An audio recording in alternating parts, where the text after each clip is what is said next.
Welcome to the Climate Finance Podcast. My name is Jonas, and this podcast aims to mainstream climate finance by interviewing high-level investors, researchers, and policymakers who have made significant contributions to the climate finance space. Please note that this podcast is for informational purposes only and should not be considered as investment advice. Enjoy the episode. Good morning, good afternoon, good evening, everyone. Welcome back to the Climate Finance Podcast. Today's guest is Cary Krosinsky. Cary Krosinsky is the co-founder of the Sustainable Finance Institute and the Carbon Tracker Initiative. He has co-published 7 books regarding sustainable finance and investing. He is also a lecturer and researcher at several universities, including Columbia, Yale, Brown, New York University, and Concordia. So, Cary, welcome. How's it going in New Haven, Connecticut? It's very nice here. Thanks, Jonas, for having me. Really looking forward to our conversation. So, Cary, thank you again for being on this podcast. I've been really looking forward to this interview. In terms of preparation, I went through all your books and research, and I was really impressed. When I was looking through your LinkedIn profile, I saw that you started off as a computer science student at Hofstra University in New York. The first thing that comes to my mind when I think of Hofstra University is Bobby Axelrod from the HBO TV show Billions, as he also studied there. But instead of going into the hedge fund route, which Bobby Axelrod took, you instead delved into sustainable finance. So could you tell us more about how your career evolved and how did you end up getting involved in the sustainable finance sector? Absolutely. Thank you. Yeah, I'm in my third career, as it were, which is sustainable finance, which is a super fascinating field. I always wanted to kind of connect what I do to trying to make the world a better place. Didn't really know how to do it. So spent about 8.5 years as a computer programmer, working in different capacities, and had an opportunity to join management in the early 90s of a data company. So that was my first shift, and moved into the management of information, business information, became an expert on institutional investors, how they behave, what they own, was quoted quite frequently about what Warren Buffett was doing and that sort of thing. And that all got commoditized. And I started to think, well, since I understand how the financial system works, who the actors are, what if we brought in some ESG information and took a look at how we could bring all these things together? And it was about 20 years ago that I was looking at a mutual fund and its holdings in the UK, Jupiter Ecology, actually. And I was intrigued by that. It's like, oh, here's a fund trying to solve the world's problems and make money at the same time. That's an interesting concept. So I watched that fund for a few years, and lo and behold, it was outperforming its benchmark at the time. And so that was sort of what brought me in. Turns out I ended up launching Carbon Tracker with people who were involved at Jupiter originally, and setting up what was one of the first funds of its kind. And slowly but surely, I was asked to teach by someone at Columbia.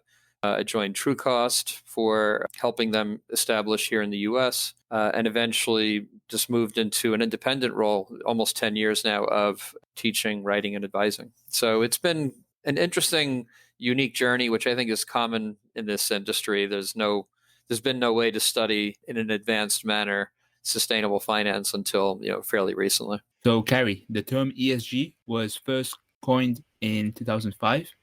You co-founded the Carbon Tracker Initiative in 2007, and you published your first book on sustainable investing in 2008. So all of this was happening in the early stages of the financial crisis. So what was it like doing all these different initiatives in the early developments of the sustainable finance movement? What was your overall vision at the time, and how has it changed since then? Yeah, fascinating question. Yeah, it's interesting. The Carbon Tracker Initiative was originally going to be called the Investor Disclosure Project. That was the conversation back in 2007. We were going to look at the holdings of some of the fossil fuel producing companies and that sort of thing, which didn't ever happen. But that idea, that genesis, became eventually Carbon Tracker. Actually, its parent company, Investor Watch, was named, as a sort of an offshoot of that. Anyway, Nick Robbins and Mark Campanelli and I met in the mid-2000s around that concept of looking at ownership And Nick wanted to do a book. He had done a book on the British East India Company. Was looking to do a book on sustainable finance. I had the idea of doing a book on, it was going to be called I Own What? ? And the idea was to help people just take a look what was in their portfolios. And if they were kind of surprised or unhappy about that, that might create pressure for them to ask their fund managers to change what they were doing. A positive dynamic might ensue from all this.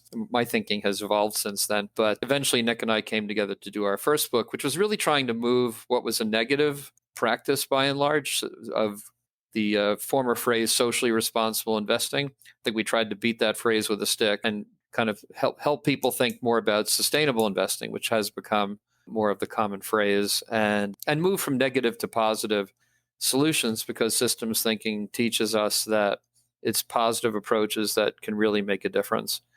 We continue to focus on that to this day. Our books sometimes come out at interesting times. So our book in 2008 came out pretty much right when the financial crisis happened. So I fondly remember our book launch in London in driving rain with a financial crisis underway at the old Conservative Club in St. James's. And yeah, that wasn't the best timing. People in the financial industry were hiding under their desks, hoping not to get tapped on the shoulder for the next round of layoffs. Same was true. It's around the same time I started at TruCost.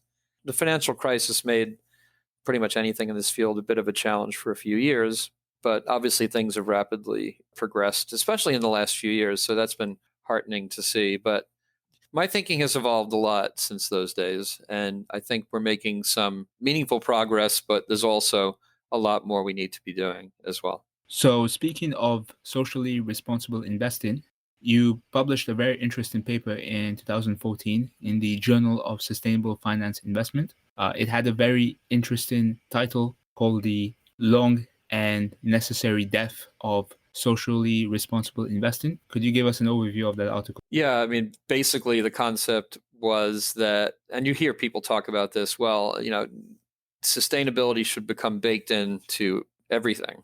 And as a result, the way that socially responsible investing was practiced in the 70s, 80s, 90s, it was very much packaged and presented as quote unquote other. And so the idea being that, well, you're doing something wrong and we're doing it right. And that I felt needed to change. We needed to sort of eliminate this us and them mentality. So that's really what that piece was focused on. It's where do we really need to get to? We need to get to, I don't know about full integration, but more integration of environmental and social issues into decision making, and so that they become one more thing to look at, one more component of risk management, one more way to focus on investment opportunities. And that's really what we were at with that piece. And the phrase has sort of died. You don't hear it anymore, which I guess is a good thing, because the implication of socially responsible is that everyone else is socially irresponsible. So yeah, again, it was like, how do we remove this us and them mantra, as it were? So, Cary, the term socially responsible investing may have died out, but now there's a relatively new term called divestment. And there's often a big debate about whether investors should undertake engagement or whether they should divest.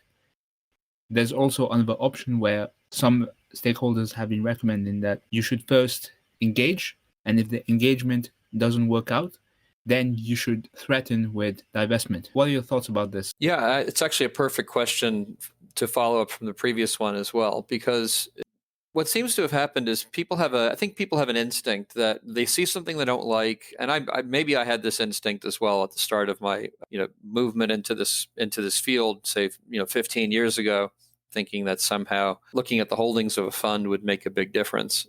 People see something they don't like, they don't want to be involved with it. Let's sell that. I don't want my values to match my money. Whereas that's not really going to help solve the problems that we're concerned about.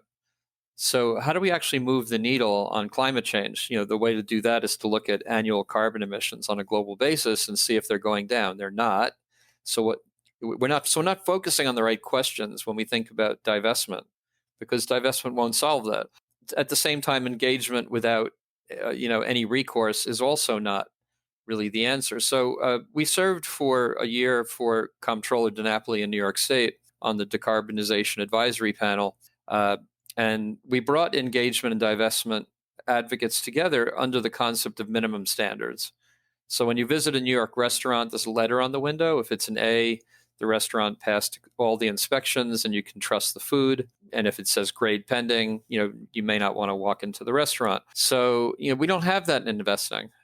We just sort of trust us, we've got it, or, some nascent certifications on funds and institutions, talk about more certifications to come in the EU and so forth. But we have nothing in the US. How do you know how to trust a fund manager isn't greenwashing and so on? So at any rate, we feel that minimum standards applied by sector can not only bring engagement and divestment advocates together, but in that panel, we had a former SEC commissioner who was a divestment advocate who felt minimum standards was a better approach. And so that's, again, we have to think like investors normally do. First, you figure out what you want to own, buy it. And then once you own something, you have responsibilities you should execute. And then you have a sell discipline. So this idea of kind of divest, invest is actually backwards. First, we have to invest, and then we have to have a sell discipline and maybe get away from this sort of values-focused approach to investment that actually won't change anything, because if I sell a share to you and you're less responsible than I am for whatever reason, how does that make the world a better place? So in 2011, you published a book called Evolutions in Sustainable Investing, where you provided several prominent examples of different types of funds and financial products. Since this was 10 years ago and a lot has changed since then, I was hoping that we could do a rapid fire round where I would mention a specific asset class and you would provide the most prominent examples in 2021-22. So since you started off the conversation with Jupiter Ecology, what are the most prominent sustainable ETFs and mutual funds that you see in today's market? Wow, that's a complicated question. There's so many. This is not rapid fire. Depends on what country you're in, first of all. But I'm very fond of Stewart Investors as an example that listeners might be able to look at. Everything they do is transparent. If you go to the Stewart Investors website, you'll see all their holdings, why they own them, how they outperform using sustainability. They manage over $20 billion. There are many successful managers using what we call the 7 tribes of sustainable investing: positive, best-in-class approaches, now managing $20 billion or more. Generation, they're not available to the public. Parnassus does this sort of work. Brown Advisory does this work. In the UK, there are a number of fund managers. Stewart is in Edinburgh.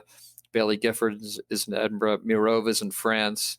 So long answer, but we look for positive, best-in-class funds that outperform. Even Cathie Wood's ARC Innovation touches on these themes. She got $60 billion at a peak last year.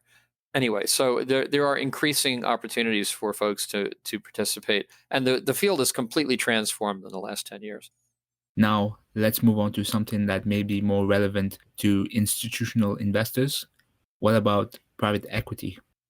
Now let's move on to a field that's more relevant maybe to institutional investors, private equity. Yeah, private equity. A few years ago, folks in the private equity field were like, if you asked them, would the field become sustainable, they would laugh at you. And now every private equity firm is taking it super seriously. Folks at Blackstone and TPG tell us they can't sell a traditional oil and gas fund to an LP. Like that's a totally new phenomenon. Or KKR just announced a sustainability panel with Bob Eccles as chair. All the firms are taking it super seriously. But the interesting thing about private equity is that it's mature companies. And so there's a lot happening in VC, which might be your next question. To really decarbonize private equity is hard because they can't write the tickets for these smaller businesses that aren't mature enough. So like PE needs VC to mature. So really interesting things happening, but a way to go. So what about venture capital? What about VC? Yeah, absolutely. So we were fortunate to have a small hand in starting what's become I think the most successful free newsletter, Climate Tech VC. And VC has exploded in general. At universities like Brown, where I teach, we're up 51% last year as an endowment, which is crazy. And there were other universities who've moved more towards VC and have experienced outsized returns as a result of being early in, say, Sequoia. And climate tech VC is starting to really take off. And that's where we think there's a lot of potential. So a few years ago, there was nothing like this really happening, aside from a few small funds like DBL Partners. But now it's really taking off. You're seeing, tens of billions, if not hundreds of billions of dollars starting to try to find solutions across the board, whether it's climate change, sustainable agriculture, and so on. It's very exciting. And hopefully those outsized returns will lead to more mature companies, and that can then get the private equity space more involved. So there's a kind of a really promising positive dynamic occurring. And also, these solutions are mostly being invented in the US. They need to be deployed globally. So we see a really, really big opportunity in bringing these new ideas and making sure they're being implemented on the ground where those changes need to happen.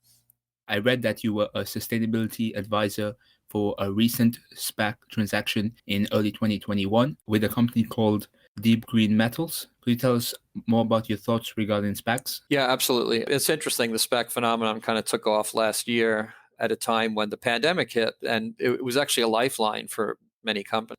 The ideal scenario for SPACs as it intersects with sustainability and impact is that often you see new ideas not generating revenue today. They might need a few years to create what might be billions of dollars of revenue, whether it's artificial fertilizer, a company like Kula Bio, or Deep Green Metals now, the metals company, looking at new ways of creating the metals we need for the EV and battery transition.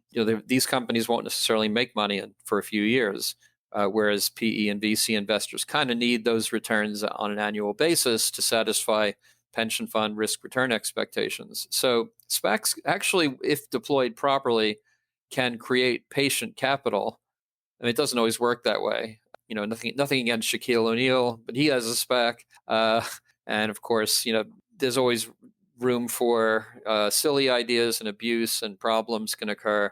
So the SPACs do create an interesting potential mechanism for patient capital. So it's been fascinating to be advising companies in a space where people might scratch their head about deep sea mining, for example, and be worried about the impacts of that. But I would invite anyone concerned about that to visit, say, Sulawesi in Indonesia or Norilsk in northern Russia, Siberia, where high quality nickel is mined and what the impacts of that are, and do the math on which is what, better or worse.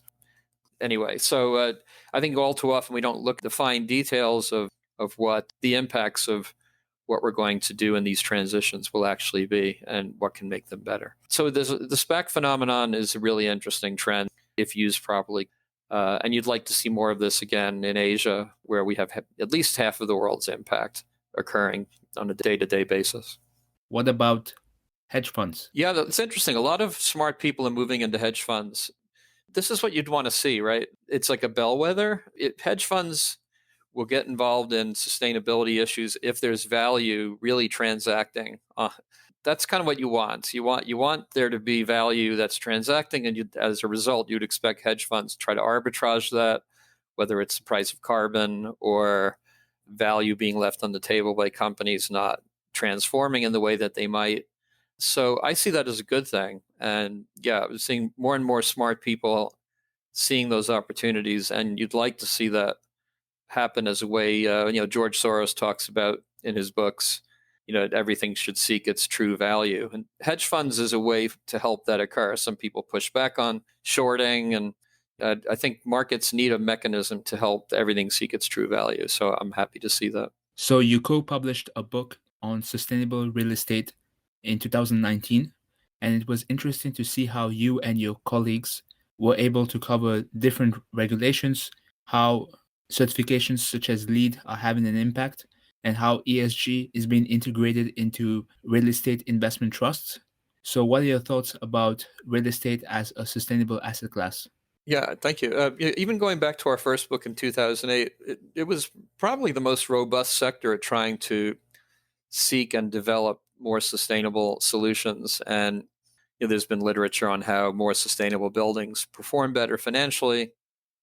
Of course, the pandemic has changed everything, and also the China Evergrande scenario. So, while, say, Norges Bank was thinking about going into 5 to 10% real estate, and focused on cities, I think a lot of people are having a rethink. People are able to work from home, and they might move around a bit more. This assumption that there'll be this race to cities over time, the pandemic seems to have affected that. So it's an interesting time for real estate.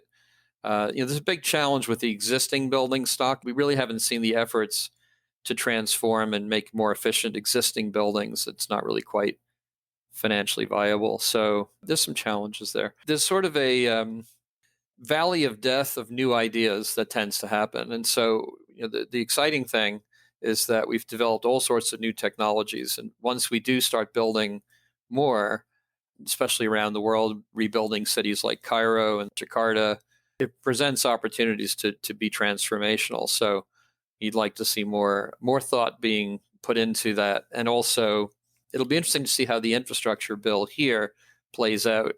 I'm not always confident we'll spend the money well, but we'll see what happens.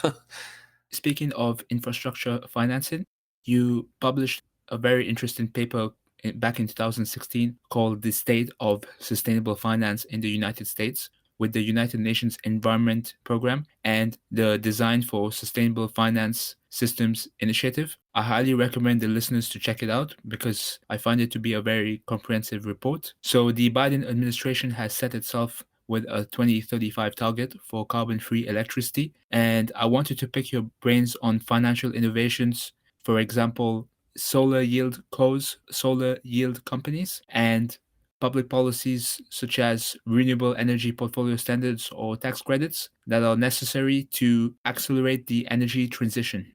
It's super interesting. Yeah, yield codes were modeled after MLPs to have the same tax advantages that pipelines, oil production industry had. They definitely had a challenging time shortly thereafter, but so did MLPs. So I think yield codes were rightly criticized, but it was more of a problem in the field more generally. The actual energy transition, as it will occur regionally, is more complex than meets the eye. I think the New York Green Bank is a really good example of an organization to look at incentives that can be put in place, how you could mix policies in a region to really be transformative. New York State just announced ways to bring more hydro in from Quebec. Because if you think about a city like New York, how will a city like New York really transform its energy mix to become low to zero carbon? There's no space to put solar panels. There's obviously more offshore wind that can be put into the water areas, but it's really hard to replace the energy that can come more efficiently from power plants. So, and then Indian Point's been shut down. So, regionally, one of the things we do in our classes is look at the complexities of energy transitions. The Energiewende in Germany has had both successes and challenges. Germany really hasn't gotten off coal at all.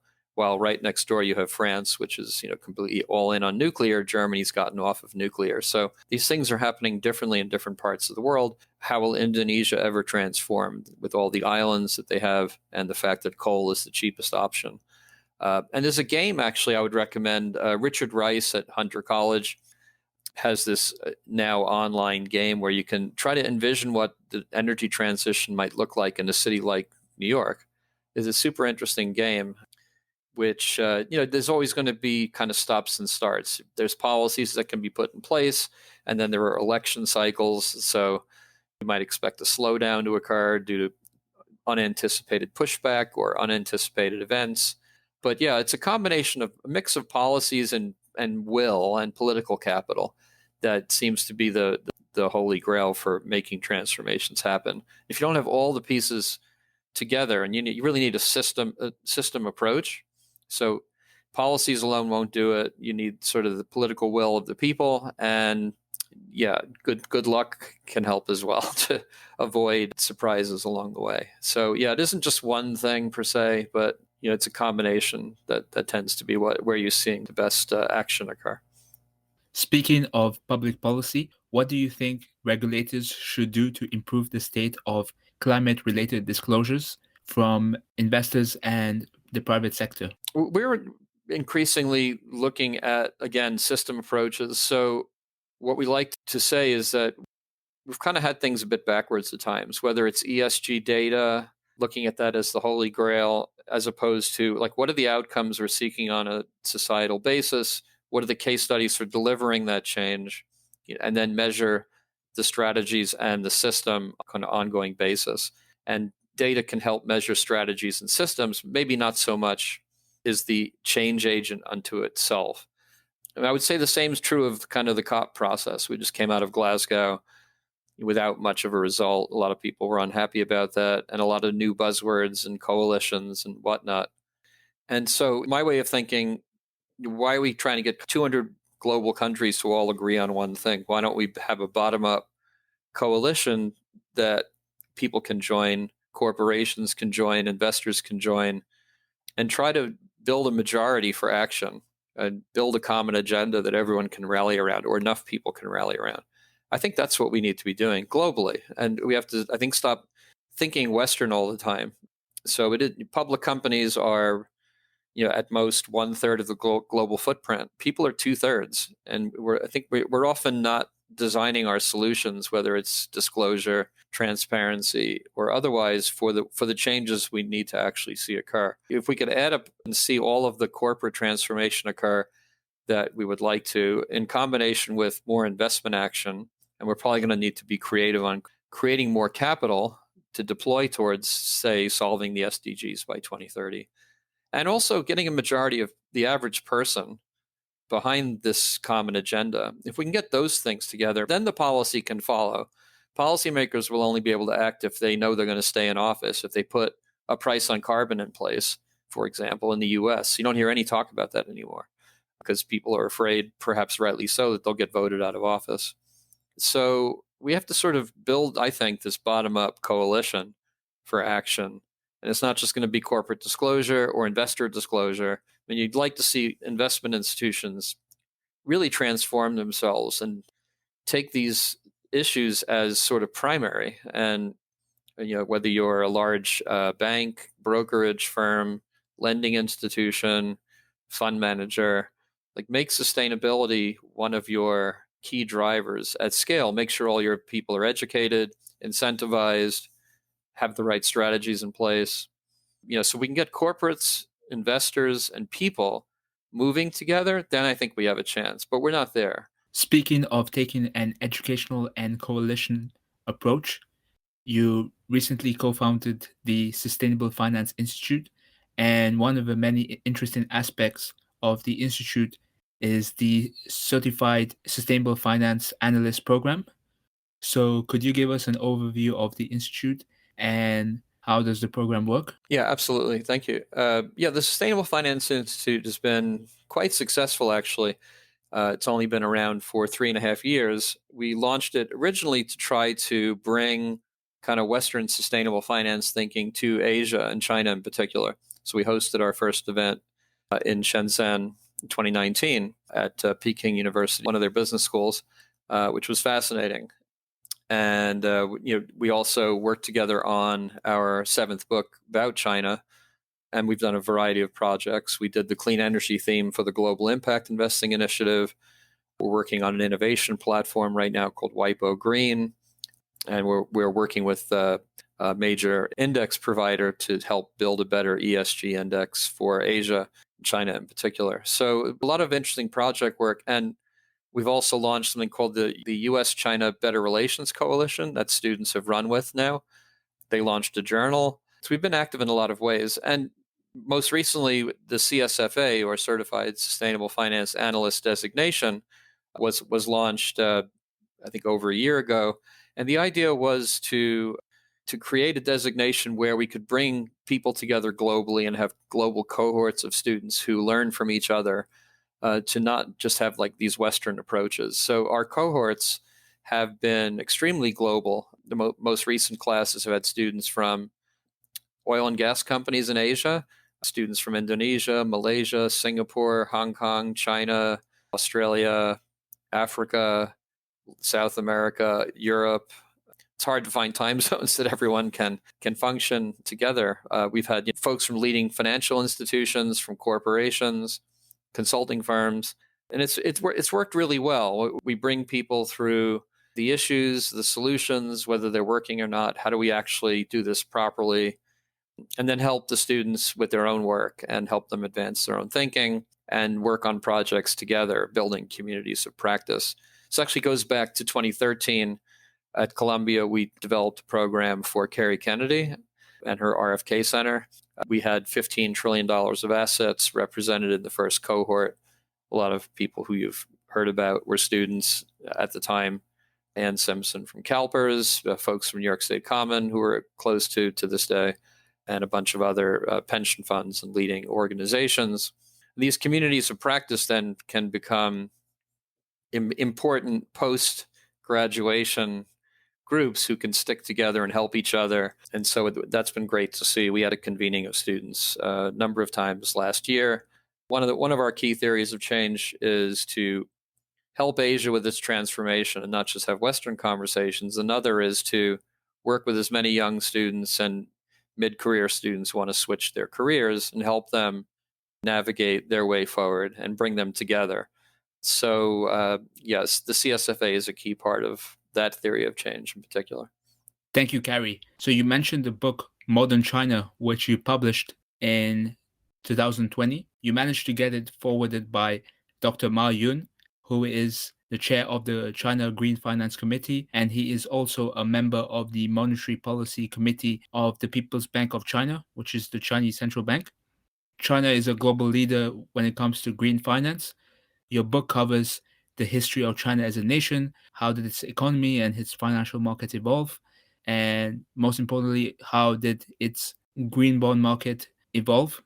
So could you tell us more about it? Again, our books are sometimes interestingly timed. It came out like during the height of the pandemic and Black Lives Matter. So I'm not sure our timing is always the best when these books come out. But we've been very happy with that book. First of all, we had 12 students from Brown help us. My partner, Johnny Wong, who's splits his time between Miami and Shanghai, and Justin Q, who's actually joined a hedge fund recently from previously with Fidelity and JP Morgan. So the 15 of us did the book together. And Dr. Ma kindly gave us an introduction. He basically heads up green finance in China. There was a lot that we wanted to do.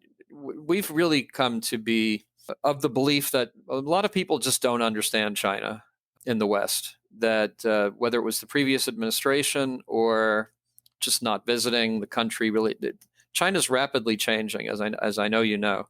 Over its last 40 years, its rapid rise, its 5,000-year history, the chaotic periods, especially in the 1800s, and there's a lot of reasons that China has become the country that it is today that I don't think a lot of people understand. So our book tried to be honest about the ESG challenges that China faces, but also document how it can be part of the solution. It has a history of being an innovating nation, having invented things like the printing press in its past. So we tried to capture its history in a very sort of short way and try to help people in the West understand China better. What caused it to rise so rapidly? Why is China one of the few countries outside the U.S. that's developing successful technology companies? What are China's real ambitions? China's never really gone outside of its borders. It's very interested in control. And can its innovation and entrepreneurship, can that be harnessed to help the severe challenges we face, both from an impact and a climate perspective? So we also had case studies on investors and what they were doing, which is what we featured in our event as well. We wanted it very much to be modeled off of an event we hosted at Yale in 2017, where we suggested that, again, the ESG conversation was a bit backwards. Like, what are the investment case studies that are actually delivering better outcomes? So we featured the TPG Rise Fund, and their head of Asia spoke at the event, East Capital, our friends from Hong Kong, and quite a few private equity firms that were emerging in the region. And so that we featured some of those in the book, talked about how China's expanding its rest of world activities and its rise as a leader in issuing green bonds. Fixed income is like 95% of the economy in the financial system in China. So for all of the talk about public companies, it's actually not a significant percentage of the activity, or certainly over the last 5 to 10 years. And China's built out its high-speed rail networks, and it's innovating like crazy in many areas. And I just think the country's badly misunderstood. the main ethos of the book, which was excerpted in the Stanford Social Innovation Review, was our call for a cooperation imperative. We may have differences, but why don't we try to work them out? And if there's something we're not happy with that China does, why don't we try to first talk about it instead of finger point and maybe take things out of perspective sometimes? Let's at least start with common understandings of what we're all trying to achieve and see if we can work through our differences and help each other. And there are enormous investment opportunities. Every financial services institution I know is full speed ahead into China. China has the second largest wealth pool of capital in the world. Again, is extremely entrepreneurial. Elon Musk is full speed ahead in China. The smartest people are looking at China and how it can help. And if we're not going to have China transform in a positive way, we're not going to solve climate change. Countries like India, China, Malaysia, Indonesia, these should be really big focuses for those who care about climate change.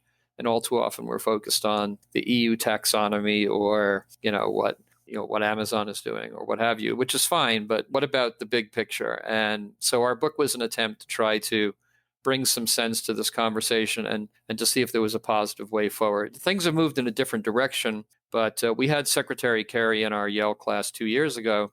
He was extremely upset with the fact that the previous administration had destroyed the relationship, and he was keen on getting the US and China to invest together in ramping up renewables around the developing world. So you can see where his head is at, and it's great to see him empowered now in the White House.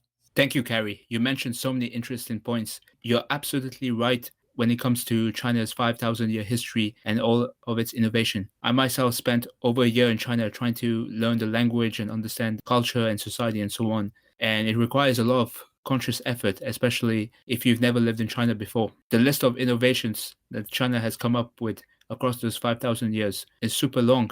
But going back to your book, Modern China, the first chapter is titled The Cooperation Imperative. And you even have the example of the US-China Green Fund that was established back in 2014-2015 by Hank Paulson, who's the former Secretary of the US Treasury. And this fund was meant to be a bridge for technology and capital between the two countries. Also, COP26 took place about a month ago, and you were part of a debate on whether COP26 was a success or failure from both a Chinese and American perspective. And recently, there was an agreement between the two countries regarding climate cooperation. So could you touch more on the US-China climate finance cooperation potential, but also from a global perspective? Because small countries and islands, such as Mauritius, where my mother's from, we are quite vulnerable to climate change and the decisions that are taken by the big countries. I was excited to see the US-China announcement. I think it really was Secretary Cary and his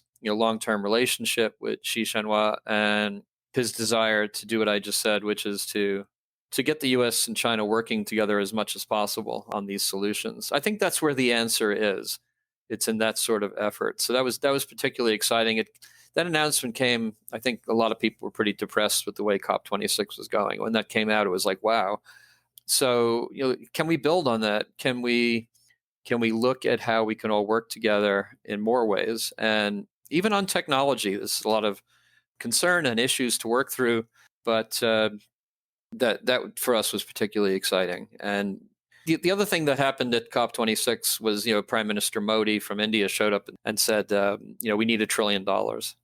India is a country that wants to transform. It just doesn't have the money. And this is going to be increasingly true around the world in countries like Mauritius and other parts of the world where transformation just won't be easy. And so I think the other missing piece of the puzzle is this sort of missing capital. There's been all this talk about the GCF, the Global Climate Fund, and $100 billion of reparations for climate damage. And that's fine, but I mean, where's the 50 trillion going to come from, let alone 100 billion that we need to actually transform, especially the developing world. So I don't think enough focus is going into, where is that money going to come from?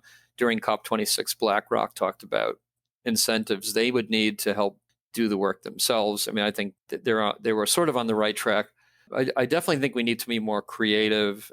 Where's that 1 to 5 trillion per year over the next 20 years going to come from? It's not going to appear out of thin air, or maybe it will, because there are things like cryptocurrency now, and we can actually create a coin to do things. And So I suspect more creative thinking is going to be needed, and global consensus, again, required to do some sort of creative giant public-private partnership with banks. And I'm hoping those conversations start soon because the transitions are going to be hard and the capital's needed. So I'm more interested in the 50 trillion than that 100 billion. And for me, I would either transform the COP process altogether. I really think it's not a waste of time to bring everyone together, but why are we asking countries to agree when it's corporations and investors and people that are going to determine whether we solve climate change? I don't think countries can do more than support what their people want. We saw with Australia, they tried putting a carbon price in place some time ago. That government got voted out and is still out to this day. So there's a real political danger of not playing chess with these things. And we need to build consensus globally, then the policymakers can follow. So, but regardless of that, getting countries together to agree on things they can do together, such as Bill Nordhaus talks about the Carbon Country Club idea of getting countries together to agree on a carbon pricing mechanism. And if you don't participate, you get a tariff. That sort of thing might be helpful to explore. But mostly, how do we positively invest together to make the changes occur that we need to see happen? I think not enough conversations are happening in that area, and the U.S.-China agreement, for me, was a great first step in that regard. We're reaching near the end of this very interesting conversation. I have two more questions. The first one is regarding advice to academics in the sustainable finance space. It is clear to us all that there is a massive gap in terms of knowledge and information for sustainable finance. One of the many interesting things that you have done is you have added a sample curriculum to some of the books that you publish. So a lecturer or professor can use your book and teach it to their university students. There's still a lot more that needs to be done. What advice do you have to academics who want to be more involved in sustainable finance? Yeah, absolutely. Thanks for that question. I think it's important. One of the things we're hoping to do at the Sustainable Finance Institute is to train the trainers. So you think about China, there's over 1,000 universities, and maybe there's 3 classes on the subject or something at this point. We might do a little teaching ourselves, but how much can one person do? So training the trainers is a big opportunity. And from that perspective, in my experience, I've been teaching maybe as long as anyone on the subject since 2009, pretty consistently. 12 classes last year, 10 this year, already a bunch scheduled next year. It has to be kept fun. There's so many things happening in our field. We do these synthesis reports, try to really be genuine about what's effective or what's just noise. You have a lot of coalitions announced and then nothing ever happens. So I think it's interesting to explore all the different aspects of the field. How do you really measure impact? What can impact investing really do? What fund managers are succeeding? What are their methodologies? And get the students involved in building their own projects and helping them think things through for themselves. But keep it fun. Don't spend a lot of time in the dry, like, what is ESG conversation? Because anyone can just read that. So keep it fun and engage the students and empower them and empower the teachers is what I would say. And also we have to look much more in a forward way than looking backwards. I think too much of the work in our field has been backward looking. It's like if you're going to a horse race, and you're relying strictly on past performances, that won't necessarily tell you which horse will win the race. And we need to help enable the transformations. Those are future looking. Past performances may not tell you where we're going. Like the 2020s may have turned out to be a decade that stale legacy economics will miss entirely. We've seen this a lot with things like discounted cash flow calculations or all of the successful technology companies in the US. They were breaking the valuation models along the way. So we have to come up with new ways of thinking and not get trapped in sort of old school legacy thinking, because economics is a field that has tunnel vision by definition. It's only really looking at the last 50 years or so. If you expand your scope out to 5,000 years, then you have the history of China, you have the boom and bust cycles in the 1800s, and where are we going next? Economics doesn't tell us that. The Discupta Review came out of the UK. It was a great piece of work telling us that we need to embed the price of nature into decision making. We haven't done that, and the report didn't inform us on how to do that, but we can see that it would be useful. So this is all future stuff. There is no price on nature right now. How do we get to the point where we're factoring these things in so we don't just degrade systems? So a lot of important work remains to be done. And I try to get students excited by exploring what is working, what isn't working. And I think that's when teaching is most effective. My last question is regarding the youth. The young generation want to learn more about sustainable finance and make a meaningful impact. Hopefully, a lot of them are listening to the Climate Finance podcast, especially this episode. What advice would you give them, Cary? It's getting possible to actually make a difference in your career. That was not always true. It definitely was not true in the early decades of my career. I kind of made it happen. People who are most successful in this industry, they just take the initiative and they make it happen. We're seeing that in climate tech VC with people like Sophie Purdom, who's just risen up on her own largely and just getting it done. We see that over and over again. It's true throughout the history of sustainable finance as well. Really identify for yourself, like, what are your strengths? What do you care about? What is it that you want to see happen differently? And how do you think you can help make that happen? It's fine to be a generalist and look at all of ESG, but we see success from people who are driven, who can be convincing, and can develop new ideas that can solve problems that are not being solved. And I think that's where the action will be, because it has to be that way. So it's an exciting time to get into the field. I'd encourage everyone to do so. And if I can ever help, let me know. Thank you, Cary, for this wonderful conversation. I'm really honored to have this conversation with you, and I learned a lot from you. I hope the listeners will gain inspiration from your work. Have a great day in New Haven. Thanks so much, Jonas. Thanks for being such a great student and knowledgeable yourself, and your experiences are wonderful to hear. Thank you. Thank you for listening to another episode of the Climate Finance Podcast. For future episodes, please join our mailing list on www.climatefinance.xyz. I repeat, www.climatefinance.xyz. See you at the next episode.